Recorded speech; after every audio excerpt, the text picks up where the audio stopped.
Raebareli Lok Sabha seat Congress का मजबूत गढ़, जिसे उत्तर प्रदेश ही नहीं देश भर में कांग्रेस के सबसे सुरक्षित किलों में से एक माना जाता है। इंदिरा गांधी से लेकर सोनिया गांधी तक कांग्रेस ने इस सीट पर 16 बार जीत हासिल की है। 2019 के आम चुनाव में कांग्रेस उत्तर प्रदेश की केवल एक लोकसभा सीट ही जीत सकी थी और वो सीट थी रायबरेली। इस बार रायबरेली का रण कई मायनों में खास है, क्योंकि राहुल गांधी यहां से उम्मीदवार हैं। देर से सही राहुल गांधी के रायबरेली के अखाड़े में उतरने से लड़ाई और दिलचस्प हो गई है। बड़े मियां किधर चले की टीम अब पहुंच चुकी है रायबरेली। रायबरेली वो जिला जो 1942 में भारत छोड़ो आंदोलन का प्रमुख गवाह रहा है।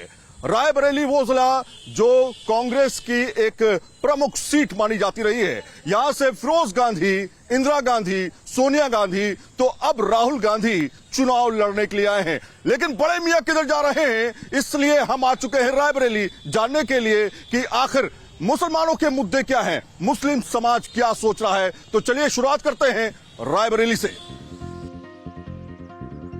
रायबरेली में राहुल गांधी का मुकाबला बीजेपी के दिनेश प्रताप सिंह से है, जो योगी सरकार में मंत्री हैं, जो यूपी में बीजेपी के कद्दावर नेता माने जाते हैं। तो वहीं बीएसपी ने ठाकुर प्रसाद यादव को चुनावी मैदान में उतारा है। दिनेश प्रताप सिंह और राहुल गांधी के बीच मुख्य मुकाबले को लेकर क्या सोचते हैं बड़े मियां, ये हमने उन्हीं से पूछा। नाम क्या रहा सर आपका? मोहम्मद लाइक। मोहम्मद लाइक भाई, ये बताइए कि क्या लग रहा है रायबरेली में किसका जोर दिख रहा है? इस बार तो राहुल गांधी खुद यहाँ पर आ गए, सोनिया गांधी पहले लड़ा करती थी। रायबरेली में क्या बताएं, वही है। आप चाहे कांग्रेस को देख लें चाहे भाजपा को देख लें, सब बराबर है। सब बराबर है? हाँ बराबर। आपका नाम क्या है सर? आदिल भाई। आदिल भाई, ये बताइए कि इस बार रायबरेली में किस तरह के मुद्दे जो हैं मुसलमानों के दिमाग में हैं, क्या सोच करके आप लोग वोट डालने जाएंगे, क्या दिमाग में रहेगा? देखिए, मुद्दा तो बेरोजगारी मेन है और महंगाई। अच्छा। और जो है शिक्षा की भी कमी है। शिक्षण संस्थान जो है यहाँ पे नहीं खुले हैं। क्या आपको लगता है कि रायबरेली में कांग्रेस में, चूंकि राहुल गांधी यहाँ पर आ गए हैं, आप लोग किसके बारे में अब सोच रहे हैं? हम लोग तो हमेशा कांग्रेस के बारे में सोचा। यहाँ पर जो कुछ भी ये सब कांग्रेस ही की देन है, वो चाहे सड़क हो, चाहे शिक्षा के बारे में हो, चाहे हॉस्पिटल हो। राहुल गांधी के आने से बदलाव होगा? राहुल गांधी से बहुत होगा भाई। जो कुछ भी देन है वो उनके बुजुर्गों के, उनके परिवार, उनके पुरखों की देन है, तो उसका तो कुछ न कुछ उनको श्रेय मिलना ही मिलना है। इस बार बड़े मियाँ किधर? बड़े मियाँ से मतलब ये नहीं कि बड़े मियाँ सिर्फ उनके साथ हैं कि जो ये पक्षपात नहीं करते, जो हिंदू मुस्लिम नहीं करते, जो ईमानदारी से शहर का विकास करेगा देश का, हम सब उसके साथ हैं। इस बार क्या लग रहा है, कौन फेमस है इस बार? फेमस कौन होने वाला है? तो भैया बदलाव है इस टाइम। बेरोजगारी, बच्चे पढ़ गए बेकार, फुटपाथ पे घूम रहा है, सड़कों पे घूम रहा है, आवारागर्दी कर रहा है, समझे। और ये दुनिया भर की कमी है। 10 साल देख लिया, अब जो है नई सरकार चाहिए, कांग्रेस। रायबरेली में राहुल गांधी है, दिनेश जी हैं बीजेपी से, कौन बेहतर दमदार नेता? राहुल गांधी को बनना चाहिए। राहुल गांधी कांग्रेस के लिए ये सम्मान की लड़ाई है, क्योंकि रायबरेली कांग्रेस की पारंपरिक सीट है और इस बार यहाँ से राहुल गांधी मैदान में है। दूसरी ओर बीजेपी भी रायबरेली में पूरी ताकत झोंक रही है और राहुल को हराने की रणनीति बना रही है। लेकिन रायबरेली के वोटर किसके साथ है, हमने मतदाताओं से बात कर उनके मूड को टटोलने की कोशिश की। तो क्या लग रहा है इस बार राहुल गांधी के आने से और खासतौर पे दिनेश प्रताप जी के रहने से क्या समीकरण बनते हुए दिखाई दे रहे, खासतौर पे मुस्लिम समुदाय के?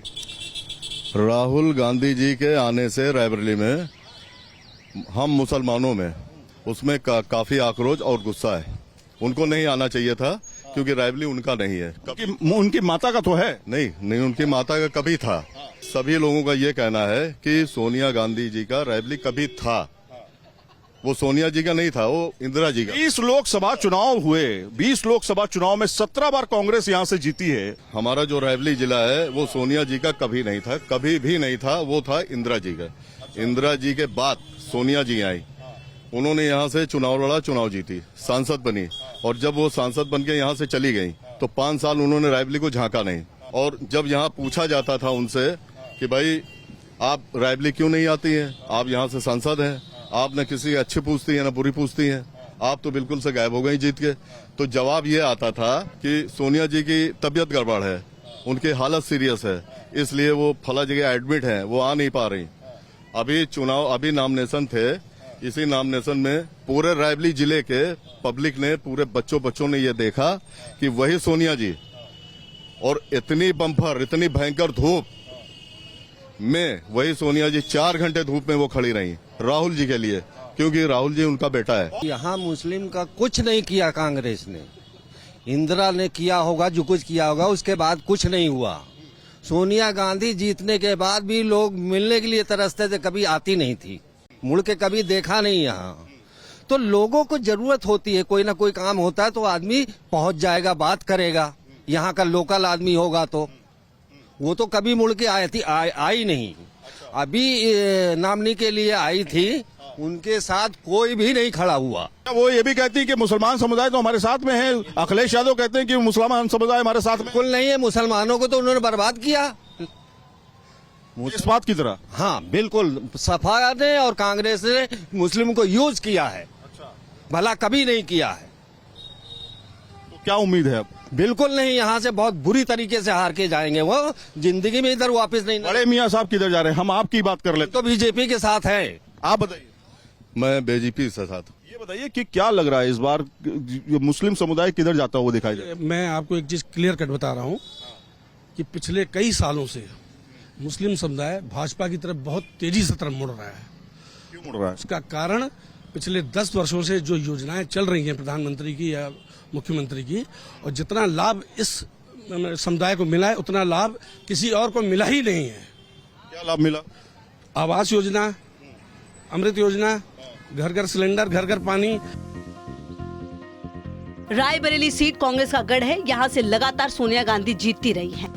2019 के चुनावों की बात की जाए तो सोनिया गांधी ने 5,34,918 वोट पाकर कांग्रेस को विजय दिलाई, तो वहीं बीजेपी के दिनेश प्रताप सिंह को 3,67,740 वोट मिल पाए थे और वो दूसरे नंबर पर रहे थे। लेकिन इस बार राहुल गांधी के यहाँ से उतरने से लड़ाई दिलचस्प हो गई है। भाई ये बताइए कि जो मुद्दे हैं इस बार मुस्लिम समुदाय के, किन मुद्दों पर मुसलमान वोट डालने जा रहा है? आपके दिमाग में क्या चल रहा है, क्योंकि बिल्कुल करीब है हम चुनाव के। अब यहाँ आप हिंदू मुसलमान की बात न करें, यहाँ बात करें बेरोजगारी की, यहाँ महंगाई की, समझे। यहाँ नौजवान बगैर नौकरी के लिए दर दर भटक रहा है। तो बड़े मियाँ किधर जाते हुए दिखाई दे रहे हैं? बड़े मियाँ तो इंडिया गठबंधन की ओर पूरे हिंदुस्तान में जाते। लोगों का मंदा बिजनेस है या बढ़ गया बिजनेस? 10 साल में क्या एक्सपीरियंस? ये जो है बिजनेस का जो नीचा तबका है उसका तो बहुत परेशानी में है। जो बड़ा लेवल का आदमी काम कर रहा है उसका काम अच्छा चलता है, और जो मजदूर तबका वो इस टाइम बहुत परेशानी में है। इस टाइम जो राहुल गांधी का जोड़ बहुत जोर शोर से चल रहा है, काफी अच्छी स्थिति है। मियाँ भाई इस बार किधर जाते हुए दिखाई दे रहे हैं? भाई ऐसा मत हो कि दिल में कुछ और, दिमाग में कुछ और, जबान पे कुछ और। नहीं, हमारे दिल और दिमाग में कुछ नहीं है, लेकिन सरकार कोई भी हो उससे हमें मतलब नहीं। ये बच्चे हैं, पूरे भारत की बात कर रहा हूँ। पूरे भारत में जो पढ़ाई होनी चाहिए ना, मेन मुद्दा सिर्फ पढ़ाई का है। इन बच्चों का भविष्य खराब हो रहा है। मुझे सरकार से कोई लेना देना नहीं है कि सरकार कौन सी है, कैसी है, चाहे वो कांग्रेस हो चाहे वो बीजेपी हो। मुझे इन बच्चों का भविष्य चाहिए। जो पढ़ाई में और महंगाई में और जो है पेट्रोल डीजल में जो सरकार गिरावट करेगी उसी की सरकार ही बनेगी, वो चाहे बीजेपी हो चाहे कांग्रेस। मेन मुद्दा हमारा सिर्फ बच्चों की शिक्षा का है, बस और किसी। रायबरेली कांग्रेस की परंपरागत सीट रही है। रायबरेली का चुनावी इतिहास पर अगर नजर डाला जाए तो 1957 में अस्तित्व में आई रायबरेली लोकसभा सीट पर पहली बार फिरोज गांधी सांसद बने थे और फिरोज गांधी की मौत के बाद भी ये सीट कांग्रेस का गढ़ बन गई। इंदिरा गांधी ने 1967 में रायबरेली से ही लोकसभा का चुनाव लड़ा था। इसके बाद इंदिरा गांधी का विजय रथ इस सीट पर 1977 में रुका, लेकिन 1980 में ही इंदिरा गांधी ने फिर रायबरेली सीट पर वापसी की। लेकिन इंदिरा गांधी के निधन के बाद रायबरेली सीट पर गांधी परिवार की छाप हट गई। लेकिन 2004 में एक बार फिर सोनिया गांधी के साथ रायबरेली सीट पर गांधी परिवार की वापसी हुई और 2019 में यूपी में रायबरेली ही इकलौती ऐसी सीट थी जिसमें कांग्रेस को जीत मिली। रायबरेली लोकसभा सीट की अगर राजनीतिक समीकरण की बात करें तो यहां पर करीब 21 लाख वोटर्स हैं। 21 लाख वोटर्स में अगर अलग अलग तरीके से इसको समझने की कोशिश करें तो यहां पर करीब 2 से 2.5 लाख मुस्लिम मतदाता हैं, 11% करीब ब्राह्मण हैं और सबसे ज्यादा 34% एससी वोटर यानी दलित है। खासतौर पर यहां एमवाई फैक्टर भी काम करता है क्योंकि यादव भी करीब 10% यहां रहते हैं। ऐसे में एमवाई फैक्टर और एससी फैक्टर जो है यहां पे काफी महत्वपूर्ण माना जाता है और यह भी कहा जाता है कि अगर ये तीनों एक साथ चले गए तो वो जीत का दम वो कैंडिडेट रख सकता है। लेकिन यहां मामला है राहुल गांधी का। राहुल गांधी यहां से चुनाव लड़ रहे हैं, पहली बार वो रायबरेली आए हैं, इससे पहले वो अमेठी रहे। लेकिन इस बार का माहौल क्या है इससे समझना होगा क्योंकि यहां के जो आंकड़े हैं वो ये बताते हैं कि अगर ये 3 फैक्टर जिसमें एससी, मुस्लिम, यादव एक तरफ हुए वो कैंडिडेट जीत सकता है। यानी 4 जून को पता चलेगा राहुल गांधी जीतते हैं या फिर यहां से दिनेश जीतते हैं। इस बार के चुनाव को लेकर बड़े मियां का मूड क्या है ये हमने ग्राउंड पर जाकर पूछा। हिंदू मुस्लिम सारे लोग भाजपा को वोट दे रहे हैं और भाजपा 2 लाख वोट से जीतेगी। इस बार रायबरेली की जनता मिटाने जा रही उन हस्तियों को चुनाव जीतने के बाद जो झांकने नहीं आते हमारी बस्तियों को। रायबरेली की बहादुर महान जनता इस बार परिवारवाद से हट करके राहुल गांधी को यहां से लाखों लाख वोट से यहां पे हराने जा रही है। देखिए एक शेर है, गालिब ताउम्र भूल करता रहा। क्या फिर से बोलिए? गालिब ताउम्र भूल करता रहा। गालिब ताउम्र भूल करता रहा।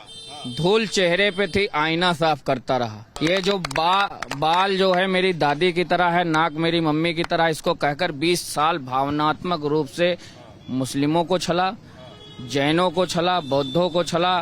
क्या इस बार लग रहा है आपको कि एक तरफ जाता हुआ मुस्लिम समुदाय जा रहा है खासतौर पे गठबंधन पे? देखिए यहाँ का ये माहौल है कि ये हमारा जो रायबरेली जिला है यहाँ पे जो है गंगा जमुना तहजीब है और यहाँ पे हमारे हिंदू भाई हो या मुस्लिम भाई हो, हम सब लोग यहाँ पे आपस में मिल के रहते हैं।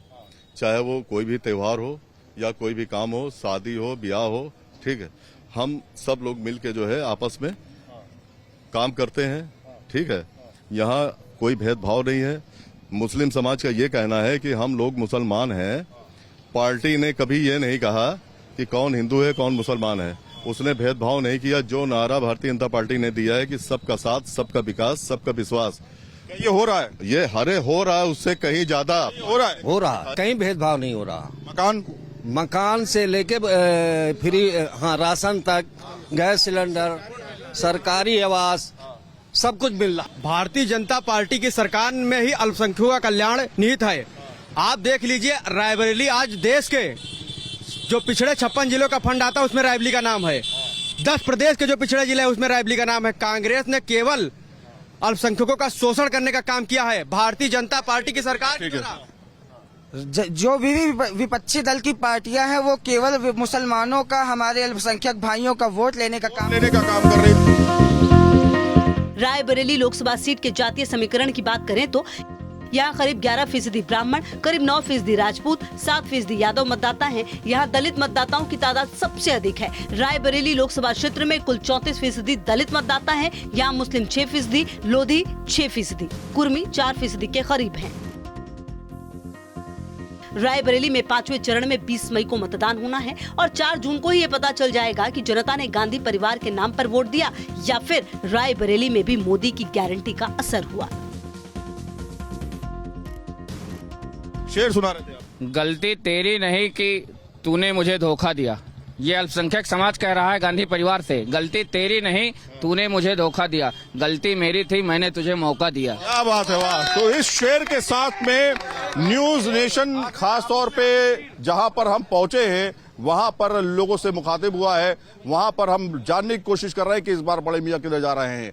खास बात यह है कि यहां पर चूंकि गांधी परिवार का एक वर्चस्व रहा है इसलिए लोग गांधी परिवार के बारे में बातचीत कर रहे हैं, लेकिन इस बार कह रहे हैं कि बदलाव की आंधी भी तेज है। तो बदलाव किस तरफ करवट बदलेगा ये देखना दिलचस्प होगा। वीडियो जर्नलिस्ट संदीप सिंह के साथ सैयद आमिर हुसैन, न्यूज नेशन, रायबरेली।